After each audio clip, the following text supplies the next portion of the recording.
UIC.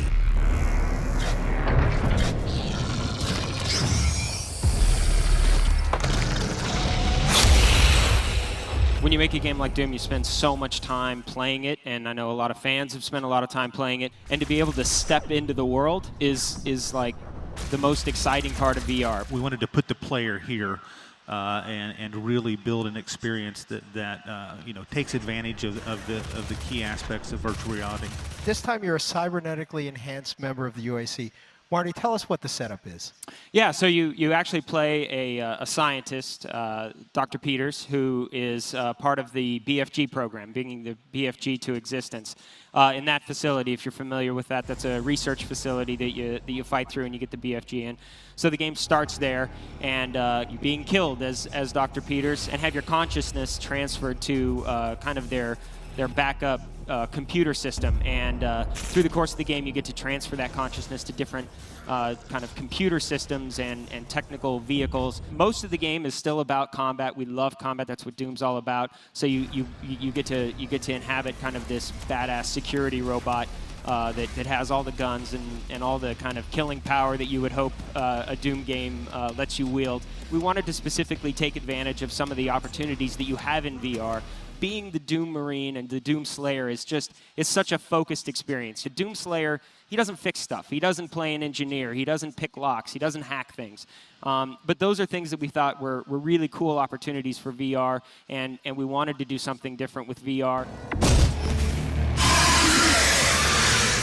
Are we going to see new locations, both on Mars and in Hell? Yes, we are. Much of the game takes place in existing locations, but you definitely explore new locations that were not seen in Doom 2016. All of them are very cool, but one of them in particular is really spectacular. It should be really fun for anybody who just wants a standalone VR experience. Doom itself is blisteringly fast. I mean, that's one of the core things about Doom.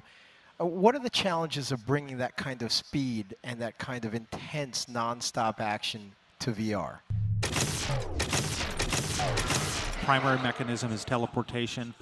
We also have what we're calling a dash, which is basically cardinal movement on the pad.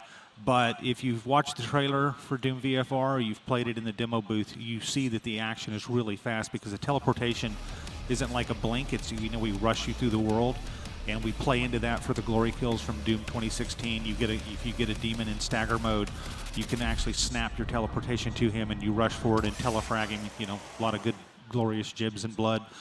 So it's every bit as fast. It's just different types of movement, but we're really architecting the gameplay to take advantage of that. Yeah, anybody who's played Doom knows that you got to get behind a Pinky and shoot him in the butt to kill him. And doing that in VR is great because you can actually teleport right behind him or dash around the back of him and shoot him, same with the shield guys that hold up the shield. So you just get a different tactic, but it's still just as fast-paced. What are some of the challenges that you're now facing in bringing games in general to VR? The number one problem I think people face is frame rate, because you need 90 hertz to really make a smooth experience. You know, luckily for us, IdTech is really well suited for that. It's frame rate. We have an uncompromising view on graphical quality. We're not going to compromise the look for VR. So there's a lot of work that goes into that.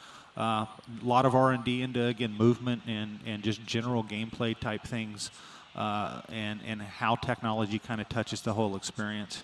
It's really fast-paced. I really encourage anybody, you know, who wants a fast-paced combat experience. They really need to look at Doom. It's going to be different than a lot of the stuff they play in VR. Everybody at it is just thrilled to be bringing Doom to VR.